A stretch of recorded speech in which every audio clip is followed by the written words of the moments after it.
the first time we test this platform, is it? We tested it yesterday. No, but we didn't record with it, I mean. Oh, wait.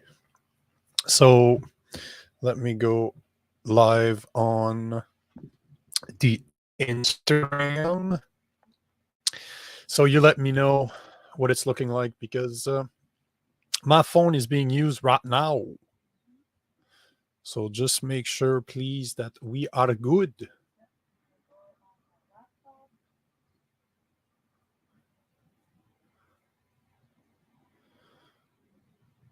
Oh, wait. Yeah, you're in. Cool. Instagram's working. It seems like the rest of the world is working. All the streams look good. Ooh wee! So, November 9th, 2016, Trump is elected as the new US president. People wanted change. People were tired of career politicians. He served this purpose, but now it is time for change once again. And here's the question I have for you guys. Is Ron DeSantis the man for the job? This is the Nico Lagan Show. Warning. Warning. This show contains explicit content. Listener discretion is advised. Real, raw, and shooting you straight. This is the Nico Lagan Show. And now your host, Nico. And here we are back. Welcome to the Nico Lagan Show. I am your host, Nico Lagan. Today I want to speak about Ron DeSantis. And the reason why is, I got to tell you, as a Canadian, I've been following his career, I guess you would say. I've been following him, for 4 years now. And I got to say, I've been impressed. I've been impressed with what he's done. I've been impressed with what he says. Is he perfect? Hell no. But nobody is. So the question that I have for you guys, do you believe that this guy is what the U.S. needs? Do you believe that this guy will be the next Republican representative? Do you think that this guy has the potential of becoming president of the United States? I want to know what you think. Everybody that's there right now, everybody that's live, let me know what you guys think. On that note, I was talking about Donald Trump. You know, I remember when he got elected, I was laughing my ass off. As a Canadian, it was absolutely hilarious because I remember seeing all the people from the left that were expecting Hillary Clinton to win. They were completely destroyed. And to me, beautiful thing. It was hilarious, really. But the thing is, when you look at it, was he the best president? I'll let you decide on this one. I'll let you decide what you guys believe on this one. But the point of the matter is that the people wanted change. They wanted a different type of candidate. They wanted somebody that was not a career politician. And that's why they elected Trump. They were tired of people that have been in politics their whole life and that basically has been there forever, like 20, 30 years. It's absolutely crazy when you look at the amount of career politicians that are out there. And yeah, people wanted a change. And let's say that they did get a change. To say that he was polarizing is kind of an understatement, isn't it? Love him or hate him, he did what he was elected to do. He pissed off a lot of people. He should have been removed. Somebody should have taken his Twitter away. Like, that was just ridiculous. But he didn't give a fuck. He did what he wanted to do, and this is what the people that voted for him wanted. This is what they were expecting. But to me, all it meant is that people wanted a change. People wanted something different from what they've been getting. And I understand them. And again, was he the right guy for the job? At the moment, at the time, he was. But if you look at the political landscape right now, I do not believe he is the type of guy that we need now. He's not the type of person the Americans need.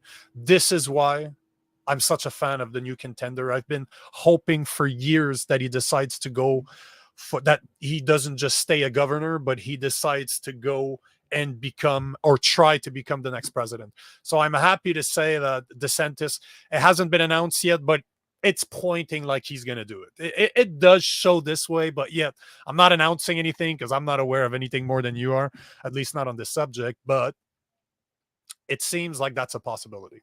And I think this is a phenomenal fucking idea. If you ask me, if I had to choose from all the people that are currently in the government in the US, I would say that he is my favorite by far, by fucking far. And today I want to tell you why. I want to take the time to speak about why I believe that a guy like DeSantis is the man for the job and he is the man that should be elected, especially if you're more of a conservative person or you're a you are middle of the line, like I would say, like I am. I am not the average. I'm not the normal conservative. I'm more of I see good everywhere. Like my political views are normally somewhere in the middle. And if I look at what the US has to offer right now, I really fucking align with DeSantis done. What he's done over the past 3 years and what he's talking about doing. And let's start with this. Let's start with the pandemic. Let's start about what Florida did during the pandemic, because I'm a Canadian and our lockdowns were brutal, absolutely brutal. And as somebody that's not vaccinated, I lost all of my rights. Like I couldn't go to the restaurant anymore. I couldn't go to the gym. I couldn't go to the movie theaters. I couldn't go anywhere anymore. I was really restricted in a way where all I could do is stay home. If I needed food, I could go to the grocery store. I could go pick up some medication at the pharmacy if ever. I'm not the type to take a lot of medication in the first place, but let's say that I needed it, I could go, but that's it. That's all. Those were the places I was allowed to visit because I wasn't vaccinated. And if you look at what Florida did, they had no mandatory vaccination. Like in the exact date is November 18, 2021. Governor Ron DeSantis signed a bill into law which immediately prohibited all government entities and education institutions in the state of Florida from imposing mandatory workplace COVID-19 vaccination policies. And as a Canadian that was forced into hiding, basically, I thought that was amazing. I thought that was absolutely great because I did work for one of the biggest telecommunication companies in Canada, and I was threatened time and time again to get vaccinated or I would lose my job. And to me, it's a personal choice. If you want to get vaccinated, all the power to you. It's your body. You can do whatever whatever you want with it. This is yours. But I didn't need. There was no. The government didn't have any rights to try to force me. I'm in better health than 99.9% of people. I take care of myself extremely well, and I know that I could take care of myself. So the point is, he passed a bill to make sure that every governmental entities or education institution could not force people to get vaccinated, because in Canada there's a lot of people that lost their jobs: doctors, nurses, truckers. There's healthcare system. Obviously there's a lot of people that worked in there that lost their job. There's a lot of people I know that lost their jobs just because of a personal decision. And I'm all about freedom of choice. I'm all about people having the possibility to choose what they believe is better for themselves, to voice their opinions too. Like if you're not in agreement with something, you should be allowed to voice your opinion. And by not forcing people to get vaccinated, he gave them the choice. You could either decide to get vaccinated or you don't. That's 100% on you. That's what we call freedom of choice. Another thing that he did during the COVID pandemic is that he did not force anybody to wear masks. As far as I could find this morning, or as far as I heard, he did not force people to wear them, which this is great. This is absolutely phenomenal too, because again, this is a personal choice. If you wanted to wear one, all the power to you. You're capable of doing it. If you didn't, all the power to you. You didn't have to, but it's all about the freedom of choice. You'll see today I'm going to be speaking about freedom of choice, freedom of choice, freedom of choice, because there's nothing more important than freedom of choice. Freedom of speech. They are the most important things. You need to be able to do what makes sense to you as long as it's reasonable of others. Obviously, I'm not saying you should go around and start killing people, but what I'm saying is that in these type of situation, if I had the choice to get vaccinated or not, I chose not to, and that's a personal choice. Would I have chosen not to wear masks every time I went out? Absolutely, because this again, my choice. And DeSantis gave the choice. He gave the choice to every single citizen to choose what was better for him, for themselves, and this is great. This is what it should always be. Another good thing that he did that's worth mentioning is that the schools did not stay closed, sorry, in Florida. In all 50 states, at one point, unfortunately, between 2019 and 2020, all the schools closed. All of them, it was, they didn't know how to react to the pandemic. And you know what? They did the right thing. When you're not sure about something, this was a good call. In my opinion, this was a very good call. And they remained closed. Like they closed around March break, and they stayed closed until September 10th, 2020. At least that's the report that I found. So for the new school year in 2020, the schools in Florida were reopened and people could again go face to face. One of the things we don't speak about a lot when it comes to the pandemic is this: isolating people. Like, especially in Canada, we had so many lockdowns. There's so many times where we couldn't do anything, vaccinated or not, you couldn't do anything. And people were desperate. People, if you're, let's say you're a single guy and you don't have a family, that means that you could only spend time with yourself. Like, we have something called a bubble, and people can get out of that bubble. So if I lived alone, which I did back then, I was alone, no kids. That means I couldn't do shit. I was stuck at home doing nothing. And for a lot of people, they couldn't deal with this. Like, during the pandemic, one of the things that I did in Canada is that I did what we call free hugs. I went to events where people were complaining about the lockdowns the governments were putting in place. And instead of putting negative energy out there, I wanted to do something positive. And what I did is I started giving free hugs to people. Simply, what I had a massive sign, and I was going in through crowds, and sometimes the crowd were 100,000 people, and I was just giving free hugs to people. I just wanted people to know that there's still people that care, that weren't afraid to get sick, and just wanted to give love to people. And if you knew how many messages that I got, how many comments that I got from people saying that, you know what, bro, this is amazing what you're doing, because we are isolated. And a lot of them came from older people, like 70 years old, 80 years old, that were stuck at home. Their family couldn't go see them or wouldn't go see them. And all they wanted is love. So I took it upon myself to do something about it. And that's what I did. So this is why I can tell you for a fact that isolation caused a lot of harm during COVID. And what DeSantis did by only closing the school for the rest of the school year from like March until June is he allowed kids to come back in September. Kids need to be around other kids. People need to be around other kids. People need to feel the presence of other people. Human beings are meant to be with other people. We crave it. That's what we want. And he did the right thing. And this is one of the reasons he did it. He actually talked about it multiple times, how he was proud to have reopened those schools in order to allow children to be around other children, to not be stuck at home day in, day out, like they did in Canada. Because in Canada, it lasted for a while where kids were all remote. And this is crazy. This is absolutely nuts. Where are those kids supposed to be, or supposed to do? Be in front of a laptop day in, day out and not see their friends? It's absolutely brutal.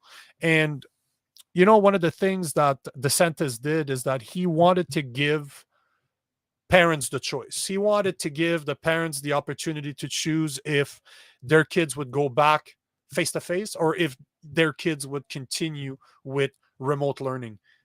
And again, this is all about freedom of choice. He gave the opportunity to both sides, to both people, to both type of people out there, the opportunity to choose what they felt was better for their children. You want to send your children back to school? Awesome, the school are open. If you don't, awesome, remote attendance is still possible. But at the end of the day, it is having the choice to do it. So, all the measures that DeSantis did or took during the pandemic has allowed people the choice. So if you wanted to get vaccinated, good for you. You had the options to do it. If you wanted to wear a mask, awesome. You had the opportunity to do so. If you wanted to if you wanted to keep your children away from school, phenomenal. You still had the choice. But it also meant that you had the choice to not get vaccinated, to not wear a mask, and to send your children to schools if that's what you wanted.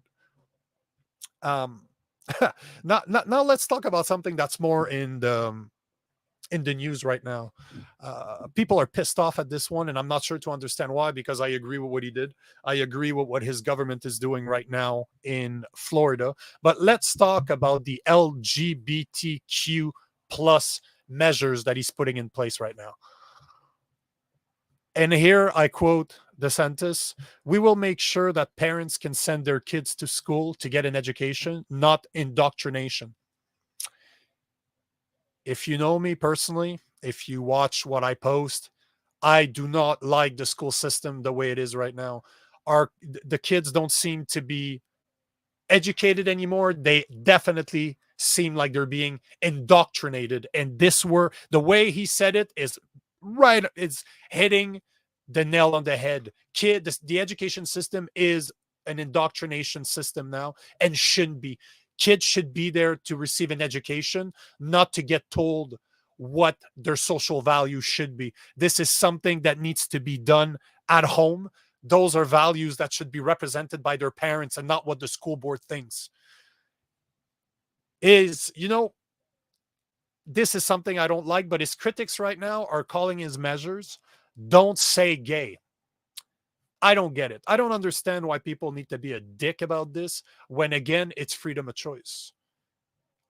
Your kids should be able to go to a place where they're not being told what to believe when it comes to sex, when it comes to gender roles. They should have the parents take care of it because it represents their values, and their kids should follow their parents' values and take a decision there, not be indoctrinated in school to be told that this is right, this is wrong. And you know what? If your parents are saying this, they're wrong. This is not the place of a school system. The place of a school system is to give them some of the skills that they will require in order to get a job, in order to be functioning individual in society later on, with a combination, of course, of what the parents are.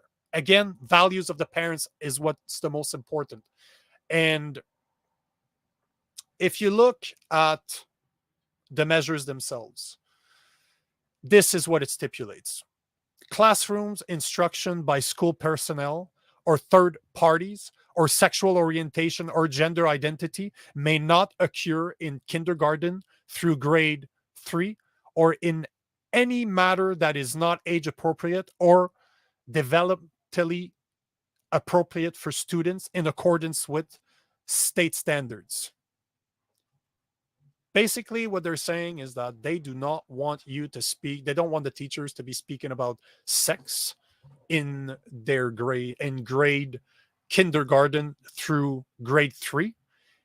And it goes even further than that because it says that the rules change would ban lessons on sexual orientation and gender identity from grade 4 to 12. Unless, again, required by existing state standards or as part of the reproductive health instruction that students can choose not to take. Think about this for a second.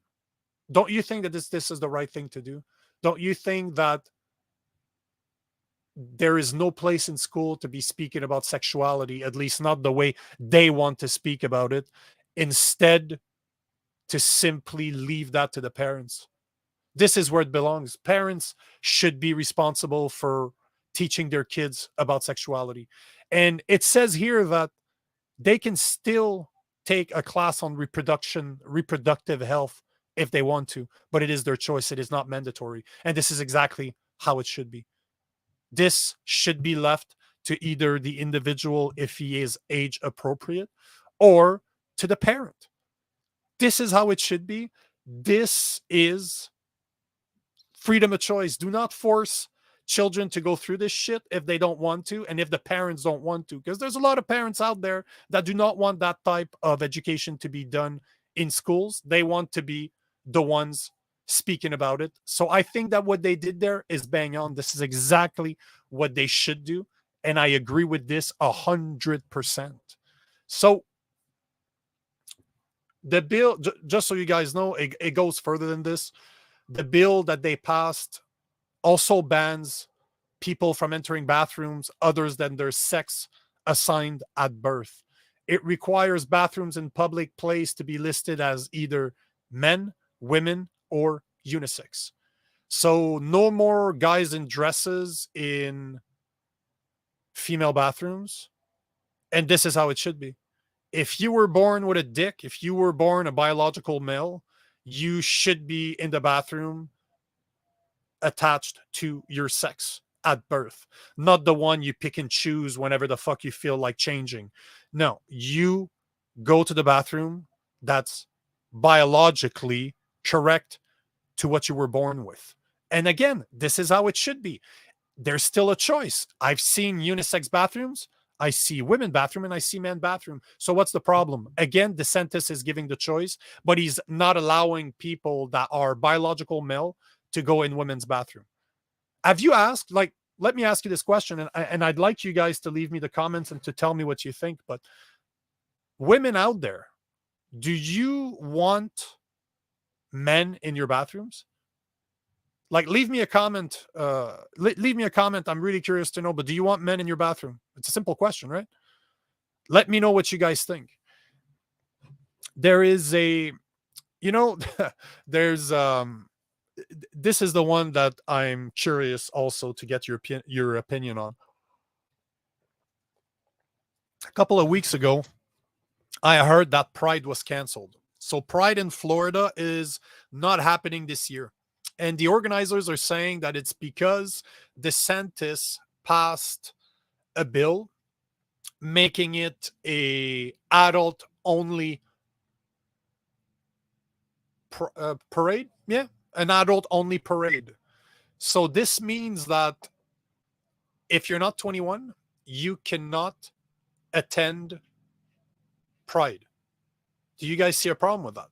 Again, I want to know what your opinions are. I'm very curious to see what you guys think about this, but do you believe that somebody below the age of 21 should go to a parade where they basically talk about sexuality? Because let's call a spade a spade. This is what Pride is. Pride is being proud of your sexuality. It's not about gay rights. It's not about LBGTW plus rights. It's about sexuality and your sexual orientation. Why do children need to be there? You're allowed to speak about it if that's what you want. If you want to see a bunch of half-naked guys and half-naked women parade in the street, go for it. That's your choice as an adult, no problem. But don't you think that society is already over-sexualized? That there's already too much about sex? Everything is about sex now. Sex is everywhere, wherever you go. It's in school, it's in parades, it's on Instagram, it's on Facebook, it's on TikTok, it's fucking everywhere. Everything needs to be about sex now. Why is it that we force our children to go through this? Because they don't have to. They really don't have to, and they shouldn't. So him making it a 21-year plus event, I agree with it 1,000%. And you know what? I'd go even further than this. What I would say is this. Instead of celebrating people's sexual orientation, how about we celebrate couples, people that's been together for 20, 30 years? How about we celebrate men out there that have been doing a job for 20, 30 years that they don't even fucking like, but they want to be the provider of their family, so they're doing it for a greater good. They're doing it as one of their duties as a man. Why not celebrate those people instead? Why not celebrate all the people out there, all the parents out there that are adopting kids that are not their own, kids that probably wouldn't get a chance to be adopted, kids that no other people want? Why not celebrate them? Why not celebrate the people that actually make a change in this world, that make this place a better world, a better place to be? Why not put emphasis on the good that people are doing? This is what I'd like to see. Those are the type of parades I would love to see everywhere. I would love to turn on my phone in the morning and just hear awesome news like this. There's this week I was asked to do a memorial video for somebody that I know. Her sister died, and because I have a production house, because I have my own editing house, she asked me if this is something I could do, if I could do a memorial for her sister. And you know what? I'm fucking happy to do it. I'm very proud that she asked me to do so. And one of the reasons that is it's it's a beautiful thing. It's a celebration. We celebrating somebody's life instead of celebrating, like, mourning their death. Like, this is a beautiful thing. But what's extraordinary is that this is an adopted kids that her parents have. They have like 10 or 15 adopted kids, and a lot of them are handicapped. So really, those are kids that wouldn't have gotten a chance. Other people wouldn't have adopted them. But that's what her parents does. Like, it's so beautiful. I hope I'll be able to get them on the live. I hope I'll be able to get something more information for you guys, because they're amazing. What they do is freaking amazing. And people like that should be celebrated, because it is extraordinary what they're doing. And they don't do it for recognition. They don't do it for anything else. That's what they want to do. So we need to celebrate those people. Another thing that the last thing I'm going to talk to you about today is child rapist. As DeSantis put it, capital punishment is the only appropriate sentence for child rapists. Takes balls to say that today, but you know what? I agree with him. So on Monday, May 1st, Florida governor signed into law death penalty for child rapists. This measure permits a jury, by a vote of at least 8-4, to recommend a death sentence for individual convicted of sexual battery on a child under 12 years of age. This law will become effective on October 1st. Both party of the Chamber of Legislation supported this bill. So it didn't matter that they were Republican or they were Democrat. There's only 3 Democrats and 2 Republicans in the Senate that said no to this. But this is a bill that was agreed upon from both sides of the aisle, which, it's great. To me, it's absolutely beautiful. And let me tell you why this is beautiful. I wanted to bring some stats for you guys today. 1 out of 3 girls and 1 out of 7 boys are sexually abused by the time they get to 18 years of age. But only 1 out of 10 sexually abused children reported. 80-90% of abusers, of pedophiles, if you will, are males. 10 to 20% of them are females, and about 40% of offenders of children under the age of 12 are children themselves or adolescents. This is where it gets messed up. Nearly 70% of child sex offenders have between 1 and 9 victims. At least 20% have 10 to 40 victims. That's fucked up. At least 70% of them have between 1 and 9 victims. 20% of them have 10 to 40 victims. How messed up is this? Tell me how recommending the death sentence for those people is not the right thing to do. These are that's a lot of children that you're traumatizing for a good part of their life. That's a lot of work those kids are going to have to go through in order to get over this. So, love DeSantis, hate him. That fucker got balls, and I agree with what he's doing, at least to the topics that I spoke about today. And I hope he does present himself as the next president, at least for the Republican representative. And I hope he does become the next president. On that note, we all agree that social media tends to block opinions like mine. They tend not to like my stuff. They like to report me. They like to shadow ban me. So I want you guys to go visit my website, nicolagan.com. I have my blog there where I share my opinions without being censored. So if you really want to know what I think, go check out my blog at nicolagan.com.